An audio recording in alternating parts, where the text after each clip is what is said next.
biso na diaspora tosolo na bosolo lelo lobi soki tobongoni kongo na biso ekobonga o kongo na biso ekobonga o kongo na biso ekobonga o kongo na biso ekobonga soki yo na ngai bongo na biso tovai na diaspora bongo na biso échanger parce que biso tozwi grâce ya komona libanda ya Congo tozwi opportunité ya okende mikili mosusu par rapport à bandeko na biso o bavani na Congo babima te baza lokola na kati ya linzanza bayebi kaka linzanza na kati bayebe eloko moko te libanda soki comportement na yo na nga tovani na libanda eza kaka ndenge moko na bandeko baza na kati ya linzanza ça valait pas la peine ozwa risque ya kolongwa Congo mpona kokende mikili oza kovivre Omicron ndeko na bino Jean Ndinsil kouta bongo mikili ya Canada. Tozali kokoba na série na biso na makambo etali feti. Na émission lelo na kosola na likambu na bandaki déjà na invité eleki respect ya ba invité na yo pe soki ngongo ezali na kobakisa susu point mususu et on va évoluer ainsi de suite. Na o etali respect ya ba invité na yo avant même au penser ko invité bango ndeko il faut micher un peu na mutu ya organisateur ya un spectacle parce que fait c'est le spectacle c'est le concert yondo organisateur olingi bato baya ko sepela na ngonga wana ba kolekisana sika wana oyo olingi baya kokutana na yo. Donc il faut avant de faire quoi que ce soit au micha na mutu no mentalité yake mes invités na lingi ke tangu moko na moko zo bima na salle po azonge pa na ye na nzela aloba ça valait la peine. Tchadjana mutu nda mo invité no moko na moko ça valait la peine na sepeli ndenge na répondre ki invitation oyo. Pe asala capable ko bonabi mon ami mon frère moto na ngai merci mingi ndenge associé ki ngai na likambu oyo na célébration oyo eza mabe invité na yo avani na kati ya salle pe aza ko regretter pourquoi andimaki invitation na yo eza malamu te invité na yo na nzela aza ko murmurer carburant na ye il faut inviter na yo azonga na ndaku tangu azolongola cravate bolobi wow quelle belle soirée mama tangu akiko kolongwa ba maquillage na bi ça valait la peine wana eza yo organisateur faut penser nango nanu yeba ke muto ko inviter akosala pe ba dépense pesa dépense na pe valeur ndeko nanga surtout bandeko na biso abasi na mona yango soko pesi invitation eloko aliboso akotala eza robe akolata awatala kutu calendrier nete so aza disponible soka aza disponible mukolo wana awatala ngote ya otala nanu na kolata nini. Donc déjà, ce qui t'a se poser question na kolata nini, ça sous-entend elamba ya sigande wonanga. Eza bote ba mama na kosi n'exagérer, n'exagérer to na lobi makamba solo. Donc déjà wana robe, sapato, dépense.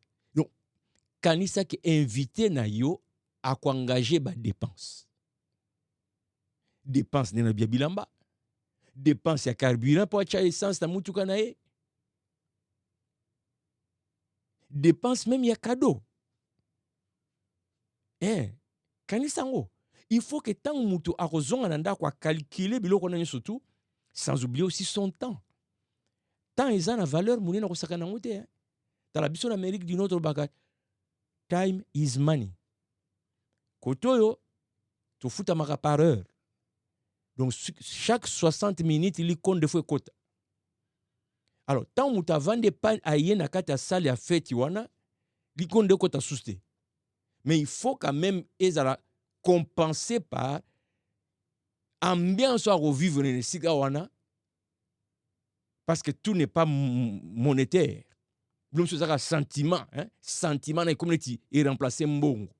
Ça lui fait du bien d'être là, de faire partie de ça. Kanisa ke bato bengi wana bako dépenser mbongo bimi na compte ba ke ko dépenser tana bango bako dépenser au lieu que li konde kote okota te musu peut-être kutu pour na fête na yo azu congé na musala a s'absenter na musala parce qu'alingi a répondre à une invitation na yo. Donc minus moins d'argent qui va entrer. Kanisa ngonde quand tu es en train d'organiser une fête au lingo benga bato.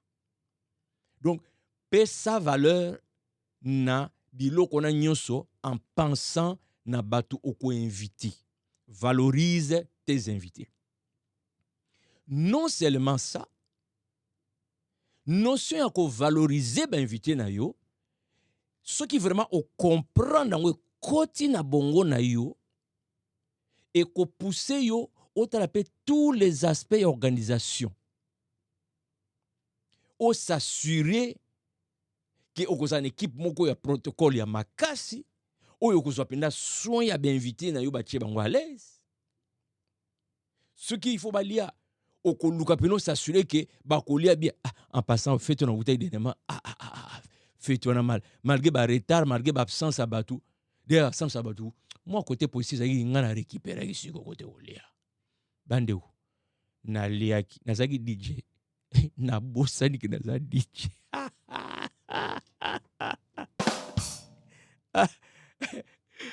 na dunda misundu salade moza la garako salade on est à salade c'est ça pelouse mo ba kata ngo soki neni ba sopera ngo soki neni ni non cuisine on surtout ezaki ba cuisine mindena ngango tenga ngana mwana fadio na kola na fufu na donc lu tinga ngai na kobeta ngo 365 jours petit problème. Donc mi do mindena ngango te mundia na conférence na dunda tant babi to libérer salle Nathalie basende zokenda mamunu mamunu loe to liaki. Donc quand il s'appelle que ba invité ne faut pas lire bien. Tokenda tokenda fait tout ça. Ay ba il se biwa olia. Et d'ailleurs bon nga ba fait au congolais na pona nanga makemba. Ce que makemba izana na bien. Fufu mozebulu muzakio na wale on a parlé. Mozebede. Toponi ba makemba na yeke. Wali ça. Makemba eto. Na tonisi makemba na sani. Na moi monsieur les akana bon moi ba bien monsieur en tout cas. To bandi olia. To lia na ba somo, hein? Chef fruit. Fourchette. Na juste somo. Na na me plonge na plonger somo na sani pour na makemba. Ta. Somo kutana libanga ndong. Na bime koma. Na zongi susu na jubine la ya bien. Na tindi lisusu boua. Bandeko, likemba ondire mukua. Et là, c'est parce que dans mon image, de moi qui permet d'engager. Il y a juste que likemba, ah ben nous bêta on a mis ça. Quand likemba koka. Ah bibi, ma kemba balé on est ni kaka. On me chose qui en face nanga. Yes, bon balé la misuni. Frère omika so lati ba veste ba cravate no zo kolia ba sem et c'est moi posture moko boye atinda mbeli boye ezo simbate atinda chef fruit boye ezo simbate nde kwazoluka akata musuni ezo simbate to vanda to kolia te makemba makasi musuni makasi bon en tout cas peme ko seka gu pensez na invité na yo balia bien parce que bako dépenser bon na bango na ba cadeau na kolata na déplacement bako dépenser tant na bango alors tant bako ya on a ezate ba servir bon biloko musuku to alia kite azoki mambangu po azala l'heure surtout ngai na lela wozana heure mbala mingi na suara na comme kuna bilo les ezate des fois au monde na mettre na biso dali boso ta ya mais tcheso ba les 5 ans potolia donc ezanga tsusu bako yana balia kite. Donc pensez na bango okay? Il faut balia bien. Wana nyo sonde konanga nanu kutu tine invitation te yo moko na o s'imprégner na français o s'imprégner na idéologie na mentalité wana que les gens que je vais inviter je veux que la bouffe soit bonne. Balia bien. Bamela bien. Babina bien. Sal kitoko kiti kitoko tout ça. Donc tu penses na confort ya ba invité na yo. Autrement que se précipiter te osala fête ndeko na ngai. Bon yami balé na koko baksa na émission lelo toujours concernant mutu oazana ka ya organisateur. Beléman na lobby o valoriser mbongo na yo na baki na première partie ya leçon na biso oyo ndenge na baksa ki lisusu likambo ya ko valoriser ba invité maintenant to bandi ko cheminer. Oko ya pesko kotala choix ya bato ba ozala ba acteur na kati ya fête na yo. Je parle de service à protocole ba golamba kozala ba MC na lobela MC na lobela on soit en détail na émission za Rolanda oko choix na yo pe ya DJ pour imta obeta musique na lobela ngo. Donc au bandi siko okotala pe banani okopesa ba responsabilité et na kati ya show na par respect pour na ba invité na yo et dans l'esprit de valoriser ton argent que tu vas dépenser s'il te plaît il faut ça na ba critère de sélection à batouana. Bon souvent batonné te au servir na ba communauté chose ba bénévole donc bato ya au foutiété mais attention c'est pas parce que ça bénévole aux horaires nengona parce que bénévole pour faire sa qualité en passant un ndeko moko vraiment toutes les fois on a rencontré na ba activité ces frères là à markanga parce que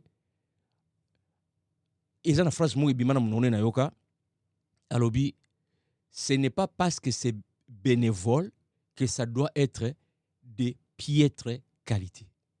Ça c'est fort. Ndeko na ngamoko na senga ba service de façon bénévole. Il était ponctuel, il était professionnel au kokanisa na futa yembongo. Bénévole. Vraiment na koyela bino mu commission d'émission à partager nos expériences. Nous avons besoin des gens de cette qualité dans la communauté. Parce que mbalami au monde peut si mutu responsabilité, loko les anango bénévolat, il peut te malmener na ndenge na ye parce que au foot été aux autres dépend de la bonne volonté na ye. Akoba non ngam na m'occuper na protocole. Obi bon protocole faut déjà na 18h porter fungama, aye na ye na 20h. Ya tout ce monde les gens na ba place tokina pe ba fête moi ba ndeko ba si ba zupe moi ba notion ya temps ba comme na respect au pesi na eraye toza liboso salle to telema même donc muto ko fungula ça service protocolaire ba zate fête musu to kenda kutu non je pense que fête na kutu comme na biso ça n'est passé à musu bo ti à un moment donné biso muto funga porte code na salle muto mudami lu que la place na ovanda to vanda na biso 2 heures après service protocolaire na monde ba serba banoko kiteka na batalo. Donc, batoko sélectionner ou ba acteur na kata fête na yo, il faut bien y penser. Na suki apona lelo to continuer yango na bakisa suko moi ba détail li sous. Je parle toujours, je m'adresse dans des temps où aux na position il y a qu'organiser fête belemani o sengé na yo qu'on en considération en espérant que vraiment makamon observé pendant 27 ans na mikila poto yo na komona ngo li susu te. Biso na diaspora tosolola bosolo lelo lobi soki tobongoli kongo na biso ekobonga o Au micro, c'était votre frère Jean Ndinsil Kouta Bongo Mikili ya Canada. Kende kokanisa na ndambu oyoki commenter pe kabola émission oyopo esunga bandeko mususu. Tout le monde a changement na kati ya comportement na biso na diaspora. Un jour va retomber et au Kendepe na Congo. Bokomona. Bokomona. Tout ça, il y a encore bokomona. Pour yo mole au Congo na, au Lugape, au changer makambo. Sois béni.